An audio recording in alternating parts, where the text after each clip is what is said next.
listening to Downworlder Dish, a Shadowhunter Chronicles podcast. I'm Kristen. I'm Robin. And I'm Amanda. You're fine. I brought you something. Happy birthday to you. Me. Yeah.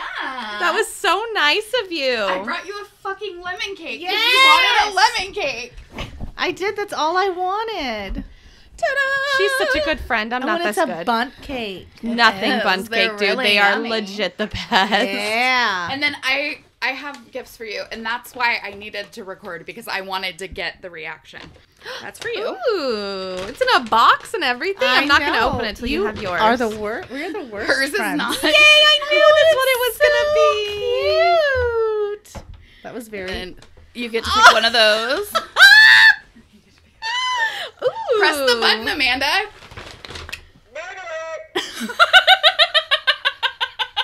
You can record it however you want. This is great. Oh, it smells so good, girl.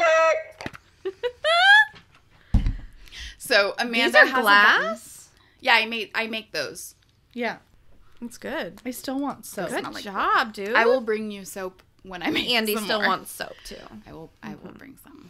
You had so I need much to make soap. some. Did you sell it all? Mm-hmm. Good job. I know, and I haven't made soap in a while, so I And need it to had make a like couple glitter batches. in it and stuff. It was so pretty. Oh, okay. Don't do that when you give it to Andy, please. It wasn't glitter. It'll It make was me jealous. just... No, I'm just kidding. No, it wasn't glitter. That's the wrong word. It was just Shimmer? shimmer. Like Yeah, shiny. that's way Micah. better. There's stuff. Oh my gosh. That's adorable. I like how little it is. How do you not know what this is? I feel like it looks like the Horcrux. No. Oh my god. Oh my god. It's the Deathly Hallows, dude. Oh, I knew it was something to do with that weird movie. Okay, it's not weird. It's kind of cool. I've seen one or two of them. Just kidding. All right, we're gonna take a cake break. Woo! All right, now that we've got some lemon cake in our bellies. Yummy. And welcome to episode 6, where we're discussing chapter 9, The Circle and the Brotherhood. So we're going to kick things off with Robin's recap. So last time we're in Madame Dorothea's boho psychic chic apartment. Tea leaves and tarot are read. We learn about Downworlder lineage after Madame Dorothea explains that her adopted mother was a warlock. Clary finds a portal that she impulsively jumps through with Jace trailing behind. They arrive at Luke's, where they run into a sneaky Simon. Clary reveals the 411 on Shadowhunters and Downworlders, and Simon is stoked. The group snoops around Luke's house and end up having to hide. They overhear a conversation between Luke and the men that killed Jace's father, revealing Luke's knowledge of the shadow world. Dun, dun, dun. Wow. There were lots of S's in that. You survived. I'm proud of you. Thanks.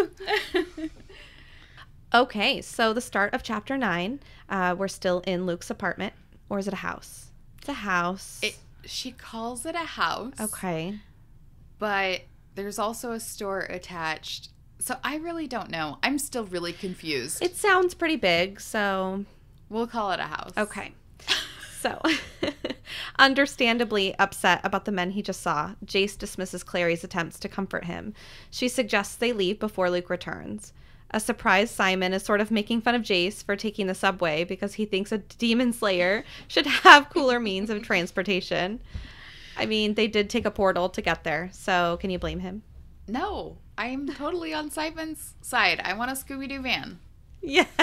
Like, Scooby-Doo. they've got to have something cool. Like, really? Like, you're going to be super badass. You're going to have your own weapons, and you have your own tattoos, and, like, a whole decrepit cathedral to yourself.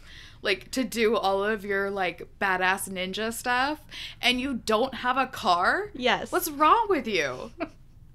They're in New York. Nobody owns a car in New York. guess. If the Institute was in Nebraska, Portland. then I think you could get away without having a Probably. car. What in if there's a Portland. demon attack in Gresham? Right. Are you going to take the max? The I feel like Max. that's where it would happen. Moving on. Yes. So Jace's lack of interest in Simon's comment reminds Clary of when her mother would get what she calls scary calm. Yeah, I know what that's like. Creepy.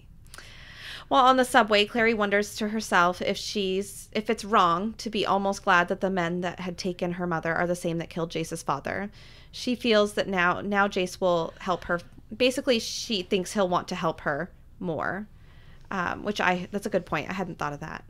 Yeah. I mean, could you imagine how lonely and desperate you would feel? Like, Now you have a partner. Everybody in your life, all of the adults in your life have basically abandoned you, and you have nobody except this murderer. Do you really feel like Jace wouldn't have helped her if he didn't have a stake in it? I think she just feels more guaranteed now, sort of. Not even guaranteed, but... I don't even think it's an issue of Jace wanting to help her, if he would help her. I think it's just she feels like, oh, now he can't leave me. Uh-huh. When everybody else has left her. Now they're anchored. I mean, could you imagine how, like, lonely you feel? You don't have a home anymore. You don't have parents. You don't even know your mom anymore. So...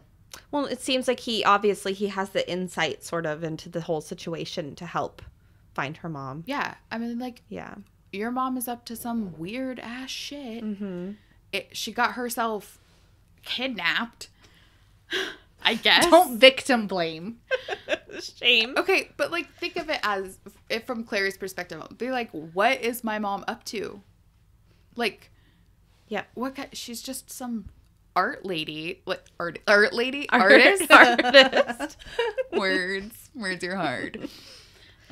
She's just some artist, and then all of a sudden, like, what is she, like, in with some cartel? Like, what is she up to? Yes. I think it's also kind of hard because she was so adamantly defending her to Hodge. Right. And, like, okay. in the previous chapters when they were asking about... Like, there's nothing wrong with my mom. My mom's totally normal. This is just some weird mistake. She doesn't even watch Disney. It's just a rando attack. Right. And now she's like, this can't be a coincidence. I mean, like, you would start being like, oh, what's really happening? I don't... Like, she finds out from Luke something about her mom had something to do with the cup. So now she's like, okay, so she's really in on something that I had no idea about this world. So now I don't know my mom at all. Yeah, I would definitely, as soon as I found my mom, hopefully she finds her, tell me everything. Really? Yeah. Yeah. I don't know. I think I'd be mad. Really pissed. Yeah. I would be really, really angry. I'd like shake her. Yeah. Just slightly. Tell me it all. I don't know. Her shoulders. Okay. So the three arrive at the Institute.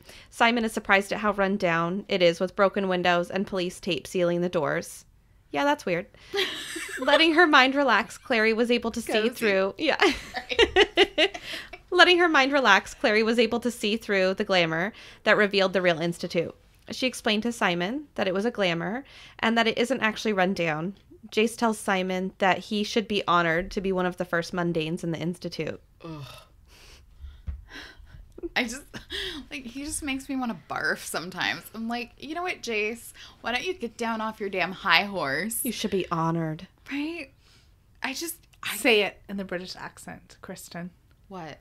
Say what? You should be honored. You should be honored. Yes. Very good. That was good. That was not good. Any British people, I'm so sorry. Amanda's sorry. Amanda's sorry for the Canadians. Tell me about it. Yes. Yes. Okay, so Simon one-liner watch, because you know how much I love his one-liners. So he has this one-liner that says, filters are for cigarettes and coffee. Oh, like, yes. So much yes. Even though we know he doesn't smoke, right? Like, it never mentions that he smokes in this book, and it's a YA book, so I doubt that he smokes. Right. But it's just such a funny, like, he's just so witty. I love him so much. You guys like him a lot. It's great. Well, he's kind of douchey right now. I don't think he's douchey. He's very dorky. Angsty? He's emo. Yeah. He's kind of emo. Okay. He's immature. Like I said on the other episode. Yeah. He is not fully... No. Not fully 15? I don't know. 15's still very young. Uh-huh. Yeah. Mm-hmm. I mean, Clary's really immature. But then again, he is being provoked.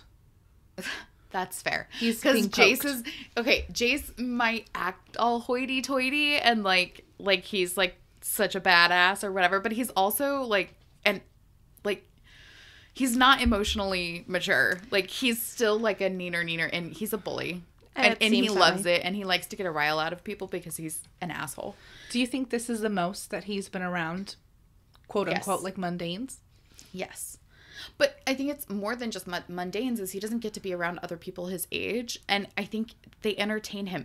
He is a cat, and they are his mice to play with. That's just the way I think he sees the world, because I think he feels so much more elevated than all of these people. And he's like, I can play with them. Well, and Simon's probably a little jealous, so we all act a little, I think, immature when we're... Well, especially dudes. Thrown off like that, yeah. Like, they can, like, they smell blood. They know that they're both, like... The bears can smell the menstruation. That's all I can think of. From Anchorman. Oh, my God.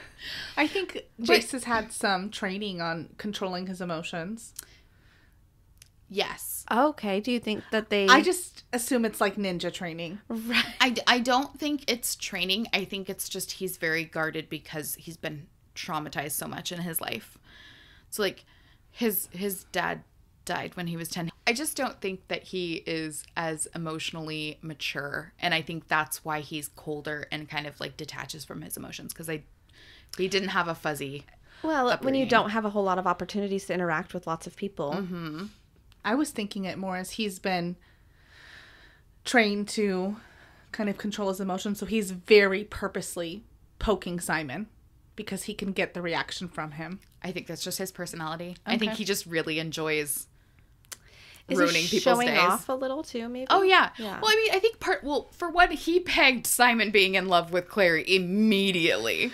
Like, he knows that that's a thing. And so, of course, because he's an asshole, he's going to be like, this is going to really annoy him. So I'm going to do something to have fun.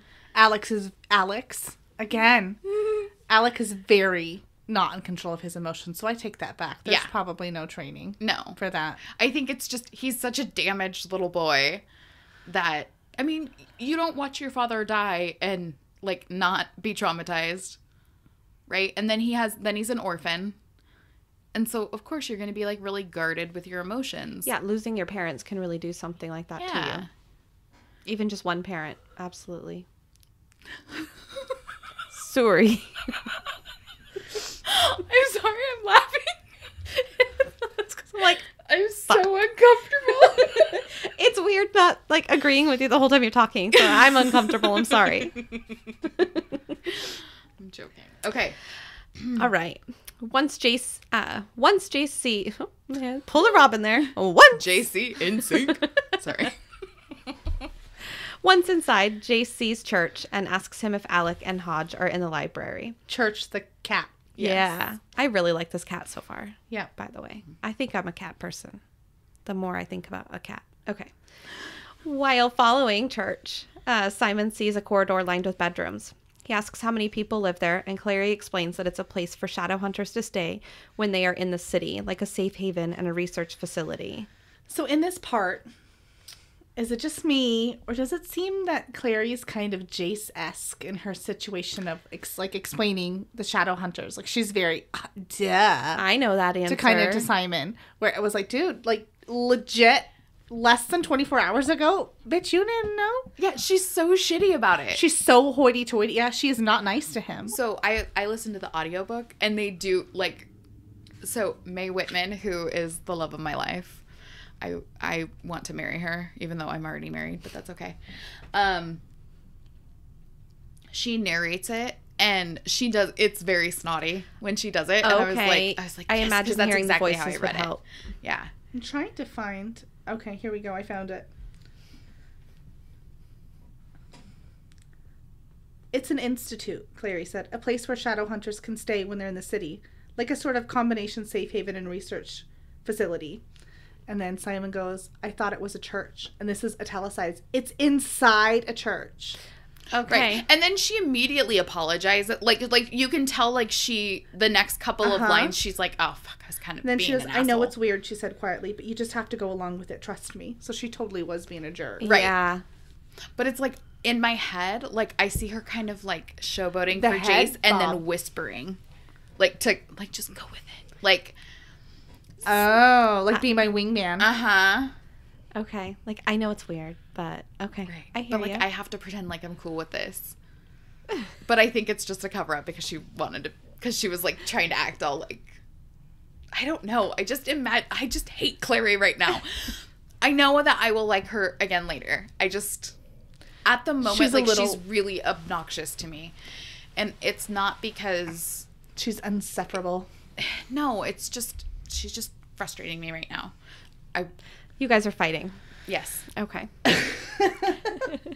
Sorry. So she can hear the nerves in Simon's voice as he makes another sarcastic comment. Seems normal. Clary reaches down and holds his clammy hands and asks him to trust her. Yeah. Simon says that he trusts her, but he doesn't trust Jace. She asks him to try because he's the best chance he has at finding her mom. Clary tells Simon that he doesn't have to stay with her, but he insists that he does. Yeah, of course he insists. I wouldn't want to leave either of you. No. Plus, I think I'd kind of want the what did you say earlier? 411. Yeah. Yeah.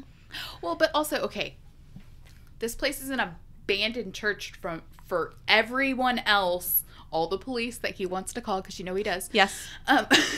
It's just like some like hole in the like literally just an abandoned Police church. tape, yeah. So if no one can see, like, of course I'm like, there's no one to save her. Like, I have to be around my friend. I also think that the last time he left Clary, or she left him, he didn't hear from her for 3 days. Ooh, so maybe good he point. thinks that she's just going to go MIA again because she's point. going to get all caught up in the whirlwind. In his dyed blonde hair. I know that it's not whirlwind. It was a joke. Do you? Yeah. I don't know. There's this lady on, what is it? 90 Day Fiancé. That's right. She says whirlwind instead of whirlwind. Why do you watch Sorry if that you're listening, show? Darcy. Don't call her out. She's going to be so mad. We will hear from her if she's listening. Ridiculous. It's a good show. Uh-huh. It is. I'm sure. Okay, so the three go into the kitchen where Isabel was cooking soup.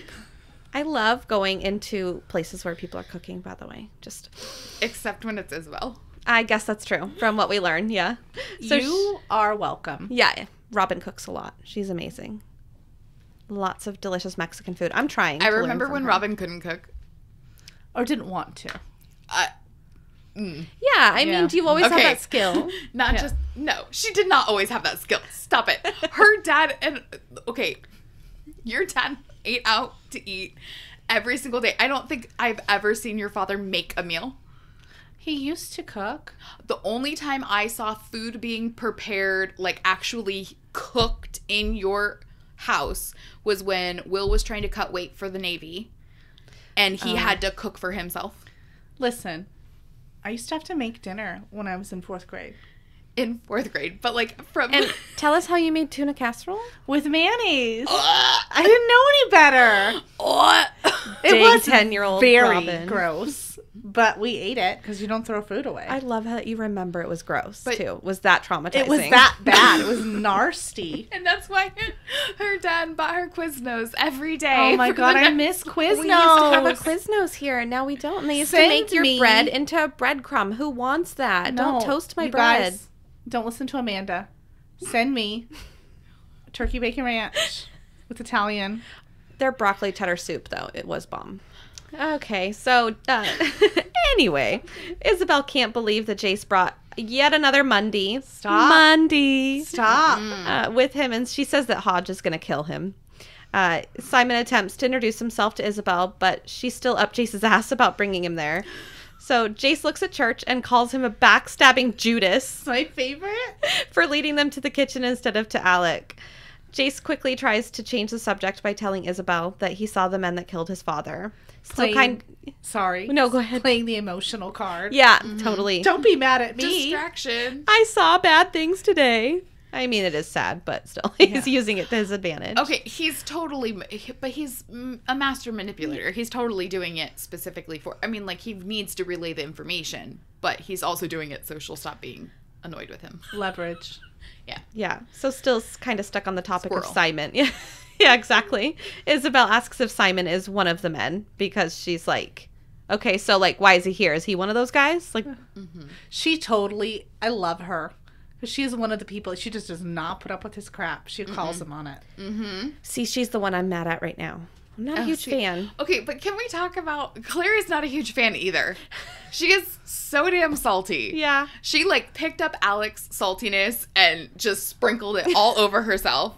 Because she is so pissy that Simon is clearly attracted to Isabel because he's just staring at her with his mouth open. Yeah.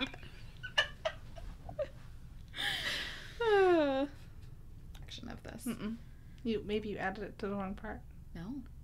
Or Amanda just didn't put it in there. Amanda Maybe. didn't put it in there. What yeah. did I not put in? You didn't finish the end of your...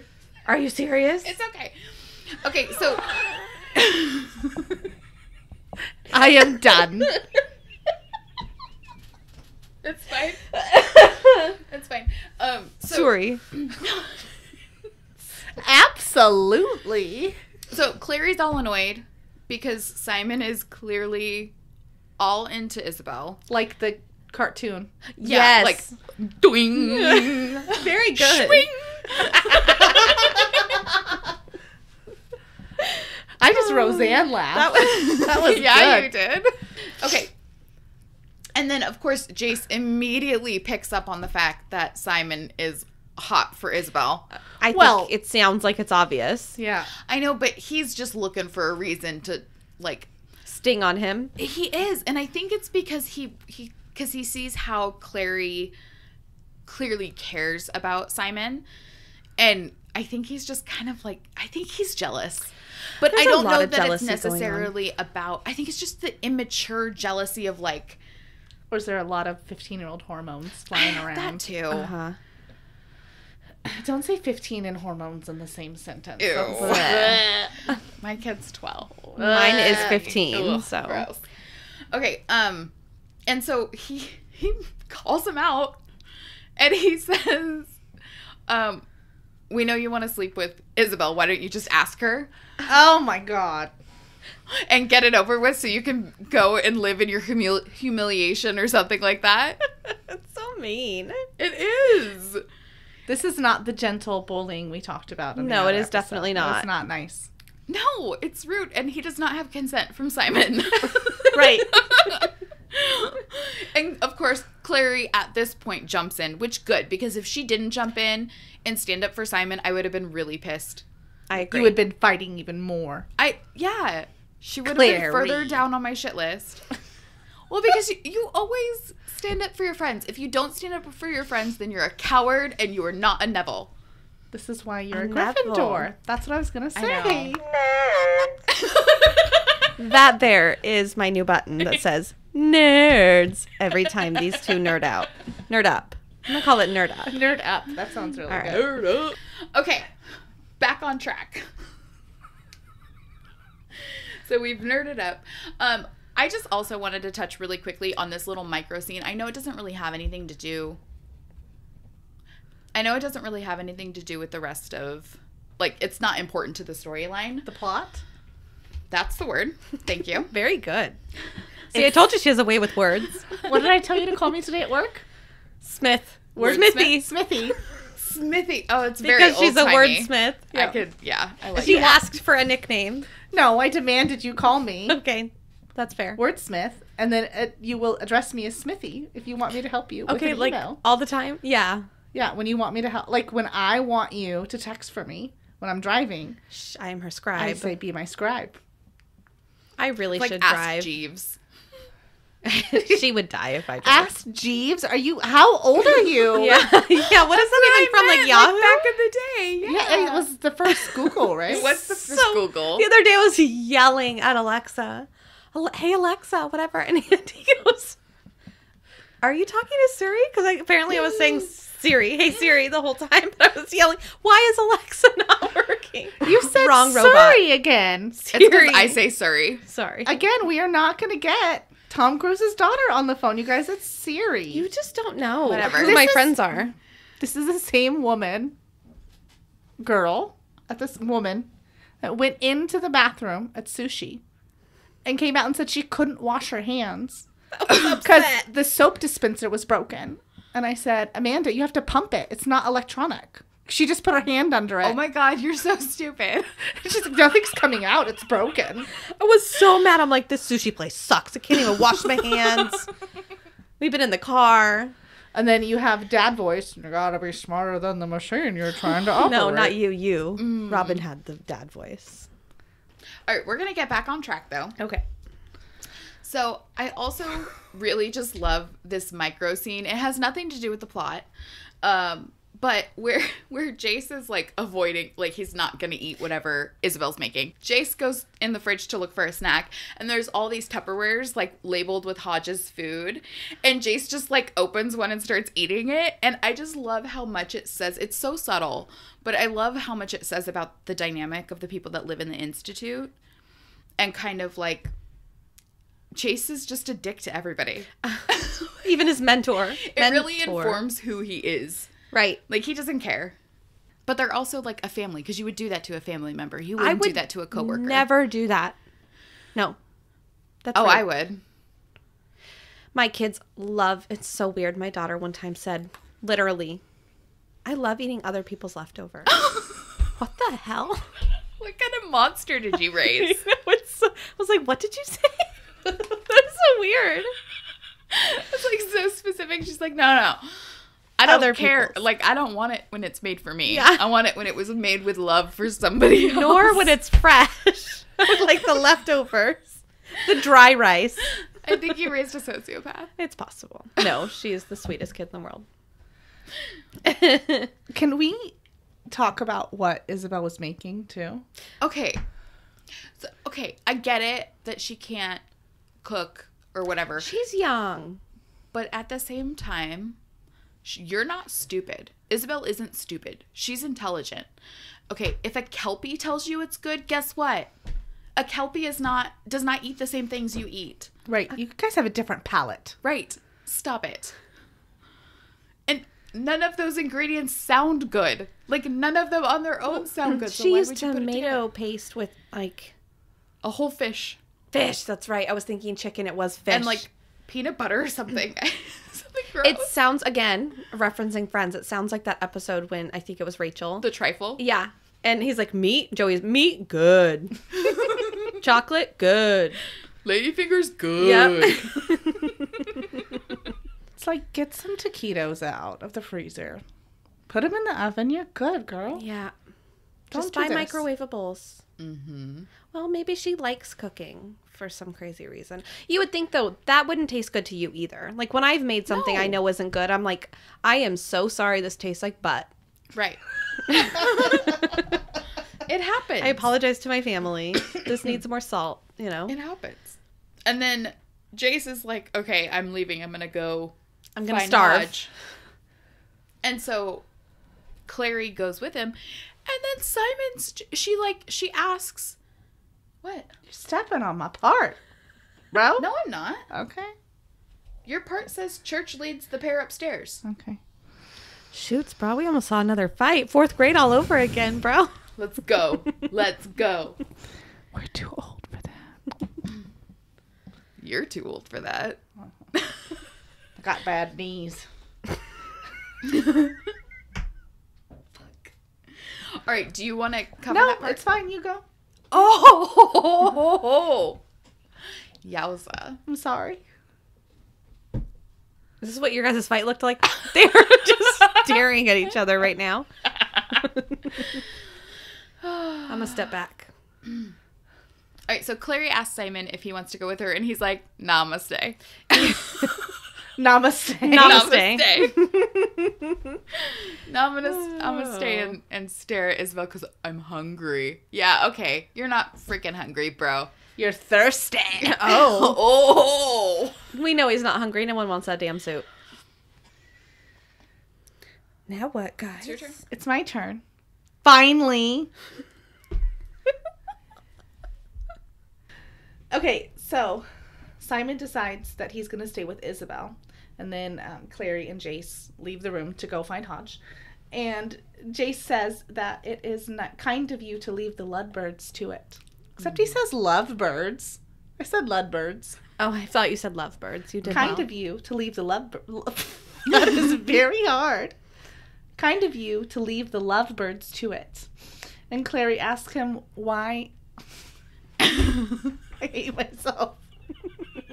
Find out so much about yourself by listening back, by the way. Mm-hmm. Anyway. Clary asks him why he always has to be such an asshat, which is just beautiful. Yeah. It is. It's called for. It's a very good term. Mm-hmm. Wait a minute. Did you say it was beautiful? It was a good term. I think you said beautiful. I do. I think you said beautiful. You're beautiful. Ass hat. My mind was saying good term. But my mouth just... Anyway. The cat church leads them upstairs to Hodge, which I think I said already before. Mm-hmm.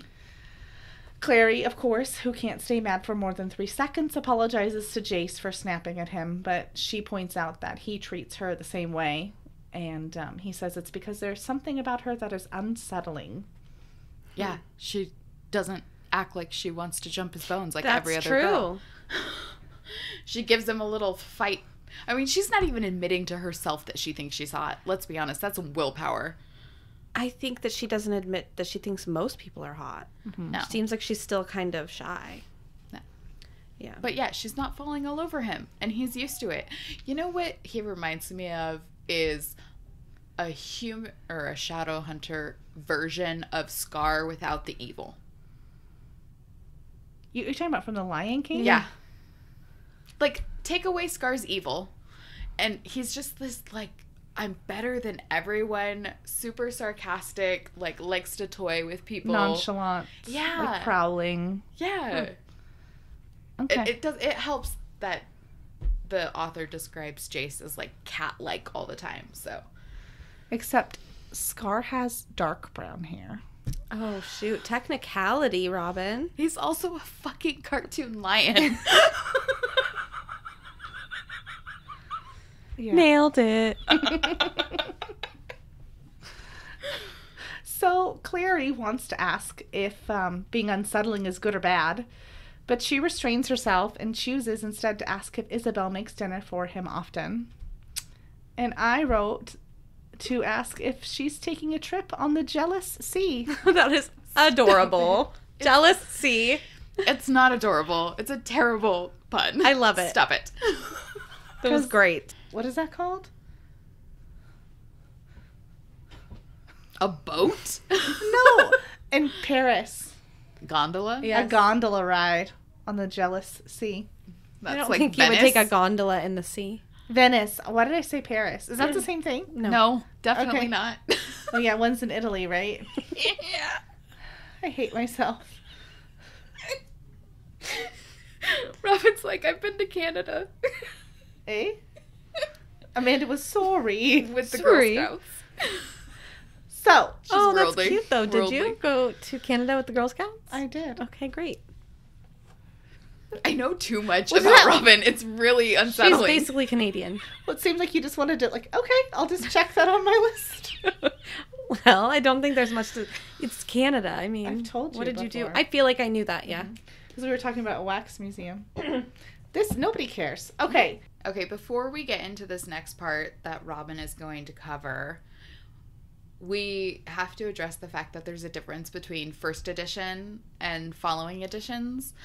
So Robin is going to cover first edition, and then we will discuss what the later editions actually, how they're different than the first edition. Jace laughs at Clary and says that no, Isabel is a horrible cook. And she's only in the kitchen because Maris, her mother, is away. And Clary asks why, like, if Maris is such a good cook, then why didn't she show Isabel how to cook? And Jace says that it's because Maris is the first generation of female Shadowhunter warriors. And women were always Shadowhunters, but only took domestic or servitude duties. And he thinks that Maris chooses to keep Isabel out of the kitchen out of fear that she would be there permanently. However, that's where the first edition and the subsequent editions diverge, because in the other editions, that part is completely left out. And the explanation that Jace gives of the reason why Isabel never learned how to cook was because she's much more interested in fighting and training than being in the kitchen, and that she's from a long line of warrior women. And so I think what happened is the author decided to kind of rewrite the history. I know we can hear. I know. I'm sorry. He's Dada. Sorry. Now the dog must be outside because he's banging on the door. I'm sorry, guys. There's no need to feel sorry. You're a mom. We keep starting again. Sorry. So, me, personally, I like Robin's version, I think, better just because it makes me appreciate Isabel a little more. Like, she kind of has to fight for her role. And she has to kind of be a bitch. I don't know. I think it's be weird taken to seriously. change it. It is weird. But, like we've discussed in the first few chapters, things change. And maybe that's a 2006 way of looking at things, sort of, Well, I think, and I'm going to jump a little ahead without spoiling anything. So, the next series that she did in the Shadowhunter world is set in the late 1800s. And I think that when she wrote the beginning of this first book, that may have been an idea, but she hadn't started it yet. And because of some of the things in that series, and because there are females in that series, I think she had to kind of reassess and go, wait a minute, that doesn't actually make sense because that's not the world that I built. It's a wrong explanation of the world I built. It's the wrong point of view. So I think that needed to be changed. And because it was so small and it really never gets addressed again in the same way, I think it was something that just needed to be adjusted. Now that you said that, I think I remember. So I wrote the synopsis like weeks ago, but I think I remember thinking of the characters and the Infernal Devices and what they did because I couldn't. And you're like, that doesn't make any sense. Well, and I've and there's, obviously, just because the Shadowhunter world and the mundane world aren't exactly like on par with each other in everything, it doesn't mean that like back in the 1800s there wasn't a little bit of the same kind of attitudes and stuff between especially gender roles, but they're not as the way that this implies would be to imply that like in the 80s it was like this, which is not accurate. Right. That makes sense, because if that was the case, then there's more. But I can't spoil, so. Okay. Well, now I don't know if I should appreciate Isabel's attitude or not. She's still a bitch. I mean, I think regardless, Isabel has to work hard to prove herself because she is up against Alec and Jace. And Jace, as they've kind of hinted at, he's kind of like a super badass for his age. Yes. So she has to, she's up against two boys that are older than her. And Jace is like a legit badass, and his dad trained him really, really well. So even when he came at 10, he was still like leaps and bounds ahead. So those are the only two people her age that she's really spent much time around. So she has had to prove herself and work really hard to kind of stay up to par with them. So I think there is a little bit of that. Like, she has to have a tough exterior. She's only around boys, and she has to be able to fit in and kind of prove herself. So, quick question, and maybe they've talked about it and I just missed it somehow. Do they actually talk about these three ages, the three of them? We just, so far, just assumed that they're the same age as Clary. I don't think they talk about it. They talk about it later in this book. But Alec is older. Okay. Alec is about 1.5 years older than Clary. And then Isabel is just a little bit younger than Jace. And Isabel and Clary are the same age. Jace, Isabel, and Clary are the same age, roughly. But Jace is a little bit older than the two of them. Okay. But yeah, okay, roughly so the same he's age. probably 16. Alex maybe close to 17, maybe, we're thinking. Alec is almost 18. Okay. Mm-hmm. I was thinking Jace was a little bit older Yeah, I think Jace is 16 at this point, and Clary's about to turn 16. Okay. So they're, like, within the same year. But Alec is almost 18. It's very important we know that. Okay. I still have a little bit off of first edition books, so we're just going to have to roll with it. Sorry, guys. No, yeah, let's roll with it. So hearing this explanation, Clary thinks back to how Isabel was at Pandemonium. And she asks if Jace thinks that if she would have been in the kitchen, if she would have been taught to cook, if that's something that would ever have happened to her. And he says that no, she's one of the best shadow hunters he's ever met. And Clary's like, does that mean that Isabel's better than Alec? Which is childish. Mm-hmm. Well, Alec has been so mean to Clary. She just wants something. She wants something to She get wants him a little on. bit. Yes. Yeah. So before Jace can reply, and I know this is not essential to the plot, but I just freaking love church. So he stops and meows in front of a large metal staircase that leads up to the greenhouse. And Clary tells Jace tells Clary that Hodge loves growing medicinal herbs. Herbs? Whoa. For his herbology class. He likes growing traditional old guys or herbs. Herb, grab the barbecue. Okay. I told you not to bury that pig. Sorry. Hodge just loves growing medicinal herbs that traditionally only grow in Idris because Jace thinks that they remind him of home. And Clary's chisme train just cannot stop. She needs the hot goss. So she keeps pressing for more information, asking again if Isabel is better than Alec. Wow. Yeah, she needs to really know. Pressing for that. So Jace hedges the question and tells her that Alec has never killed a demon, but he's very quick to add that it's probably because Alex is always focused on protecting him and Isabel. Dun, dun, dun. Okay, so we learned that Alec has never killed a demon. Do you think that's the reason he was so damn salty about Clary killing the Ravener demon? Dare I say it? Absolutely. I never, ever, ever thought of that. Really?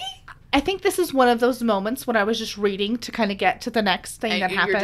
Instead of dissecting it. But yeah, that totally makes sense. Yeah. That's he probably doesn't like Clary because Jace has been choosing to spend his time with her instead of with him. And they're supposed to be biffles. And now he has to hang out with his sister. Yeah. Now he's got to hang out with Isabel and her crappy cooking. But that is just salt to the wound. Right. That's why before you said this, I was going to say, we learned that he's never killed a demon. I was going to say, but guess who has? So yeah, exactly. Yeah, it's Clary. So, Mm-hmm. And I think Alec is particularly self-conscious. As we kind of discover throughout this book, he's not really awesomely coordinated. It's interesting. You always think as the older one that they're going to be the more, what's the word I'm looking for? Have more... Confident. Thank you. Gosh. Yep. Well, Jace just kind of outshines everybody. Hollows that up. I think that is part of it. And I honestly think that Alec is not jealous of Jace. He truly loves him. He's his parabatai. Mm-hmm. Like, that's his ride or die. That's his best friend. Whoa. Ride or die. That's from Big Brother. I think he's okay taking a back seat to Jace's, like, shine and awe. But I don't think he feels that way when it comes to, like, he doesn't want anyone else to outstage him, too. I'm Alec, and you're Jace. Yeah. I mean... Okay, but I have a question that you may or may not know. True dat. How has Jace had... Well, maybe he's had more opportunities, but... Like, do you think they're fighting demons and Alec is just kind of standing back, like, with his arms crossed? And Jace is killing them all? No, and that's what Jace says, is that he's always so focused on protecting Isabel and Jace while they go out and do the crazy stuff. And I get that because he is the oldest, because he feels a responsibility to them. His motivation is not glory. His motivation is to protect. Whereas Isabel's got to prove herself, and Jace is just psycho. I mean, let's be straight. He just wants to be. He's a preening peacock. Like, he wants to be the best, and he is the best. And, so I think Alec just doesn't really care about being number one. He just wants to make sure the people he loves are safe. Okay. And he is the oldest, so that's the more mature mentality. Or I could just be reading too much into it, and maybe he's a scaredy pants, and he's super jelly. I don't think so. I don't think so either, but... I don't. I think you're doing Alec justice. Aw. I really do like Alec. Okay. And I love how bitchy he is at Clary. Like, it's annoying at first, but it's so funny.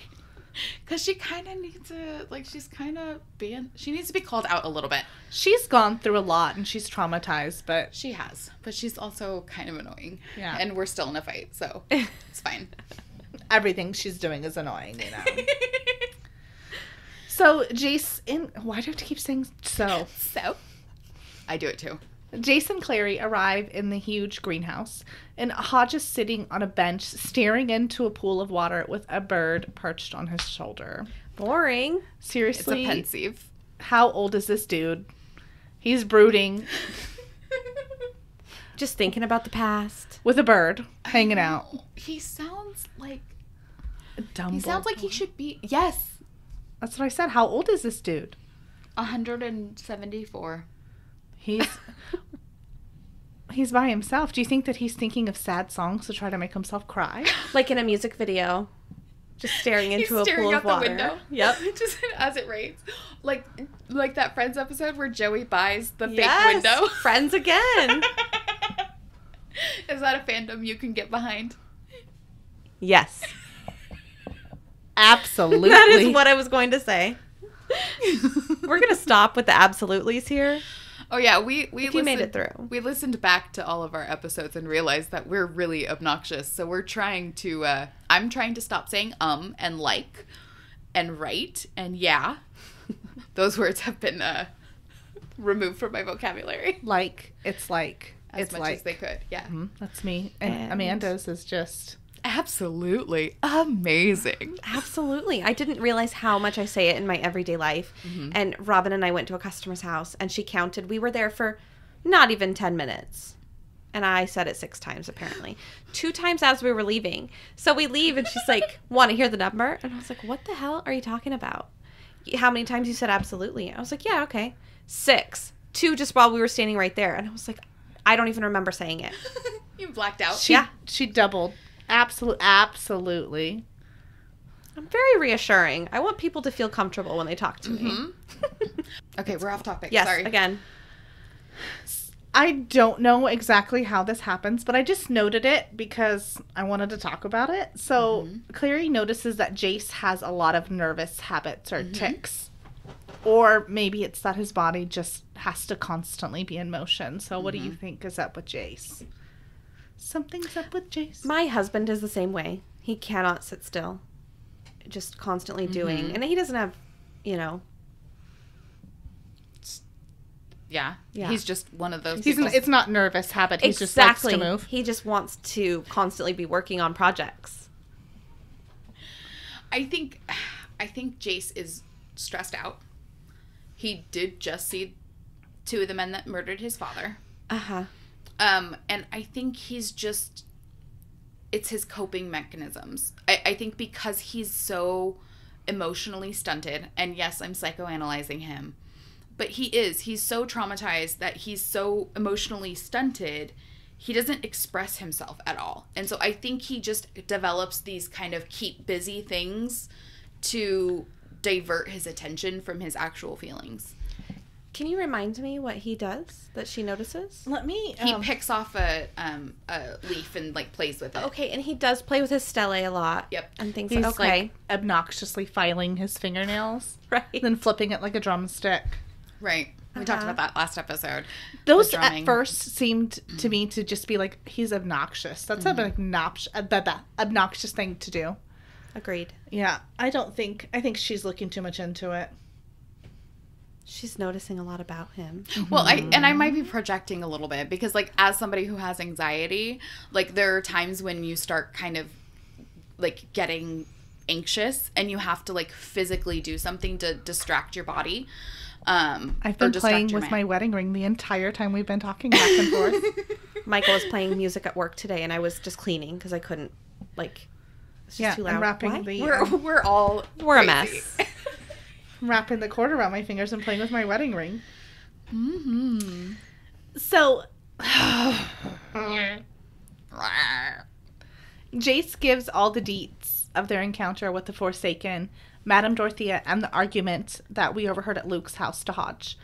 And although Jace tells Hodge the names of Valentine's men, he leaves out the fact that they are the same men who killed his father. His father. Okay, so I don't know why I keep repeating what you're saying. I don't know. I'm obnoxious. I'm sorry. I was parodying. Every time you make a joke, I have to repeat it because I'm the funny one. That's why all the titles are named after you. Don't do that to me. Poor Robin. She feels so bad. This is literally the pitch of a squirrel. Do you hear this? Well, her face is more red than her hair. Okay, that's not fair. It's blonde right now. She's gonna make me cough. I'm the bully of her childhood.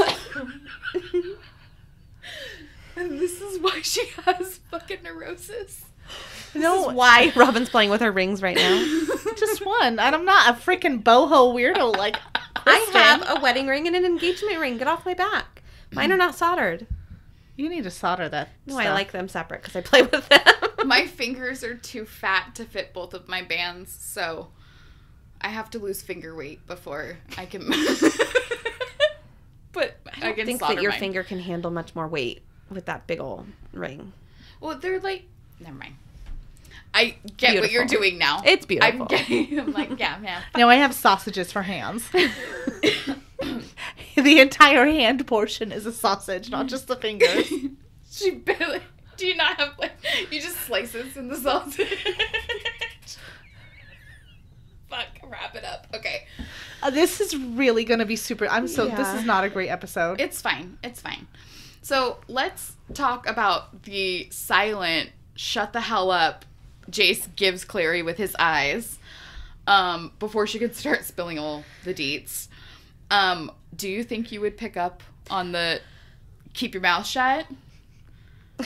Finish this. Because Robin has zero chill when it comes to being sneaky. Okay, I took this woman to go buy a car. And I text her as we were sitting there.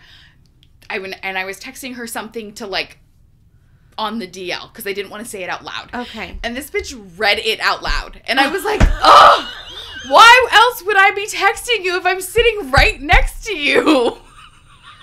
Goofball. Thank you. Can you tell me what it was? Like, I told not her you only specific. pay half the rent. So she didn't put the whole amount of her rent on the credit application because then they would have to use the whole amount to budget her. But she was not, I only pay half the rent. I'm like, you stupid. You're so stupid. You got the car.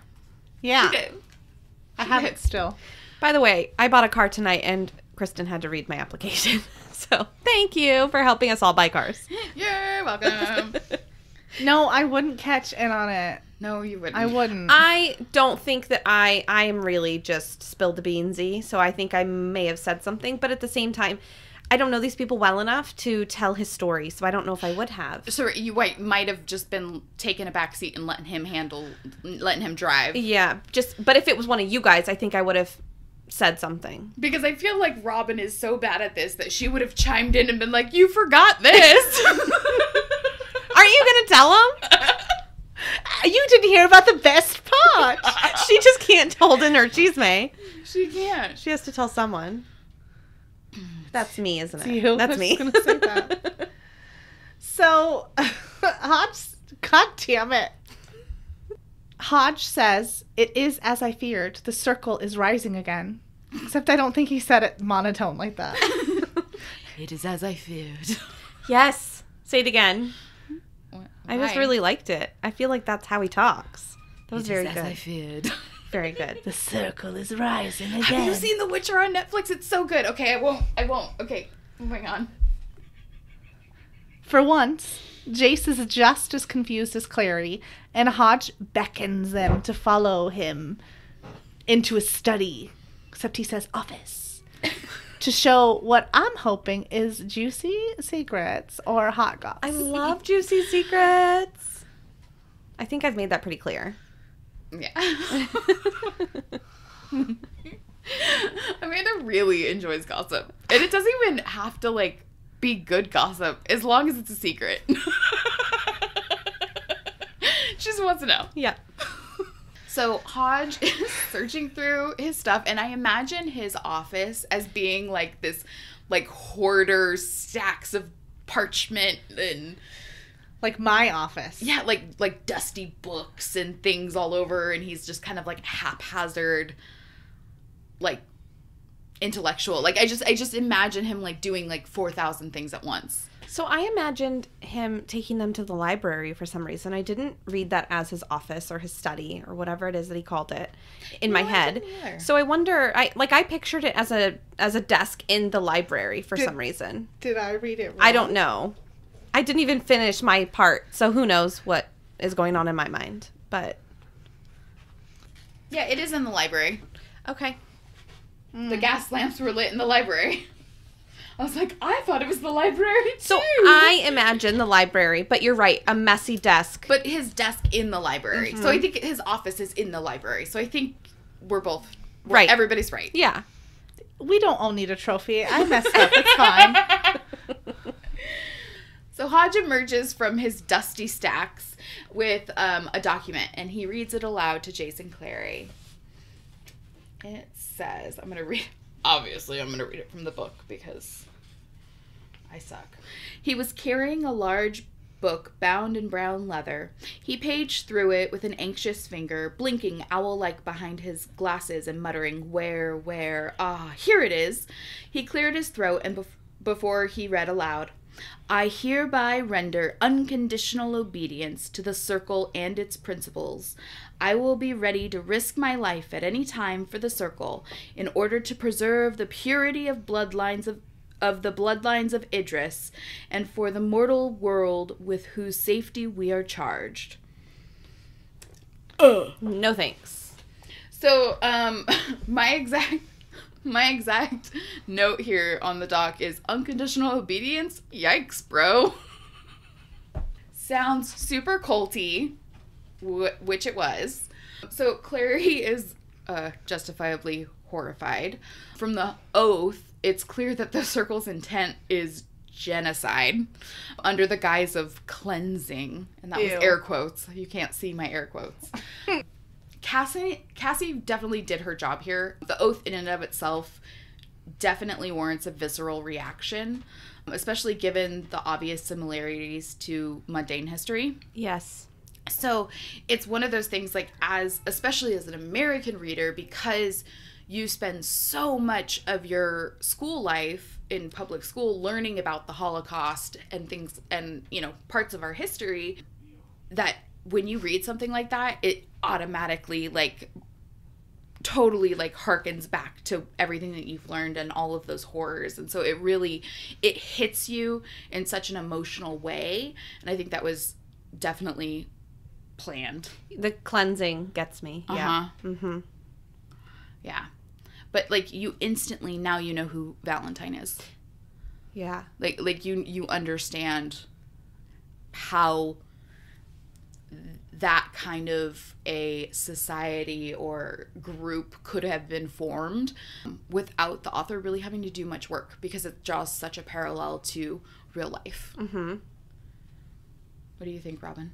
You haven't talked. You're just nodding. Yeah. There was something I wanted to say, but it's not till later, so I'm going to wait till you get to that point. Okay. So Hodge all but confirms Clary's connection, the connection that Clary made, as well as me as a reader made, between the fascist rule of the Nazis and the Circle, explaining that the group was dedicated to the eradication of Downworlders and the preservation of the purity of Shadowhunters. Ew.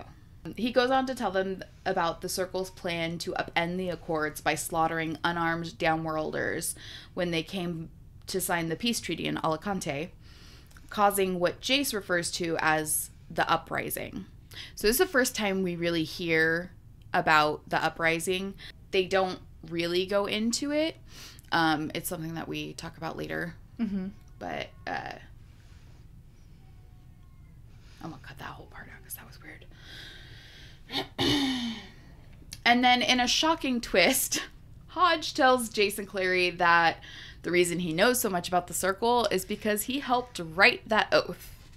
Can you imagine finding that out? That's crazy. And that's his tutor. Well, you reading from the book, he's so nonchalant. Oh, where is it? Yeah, here it is. Here it Yes. is. Just thumbing through. Yeah, that is terrible.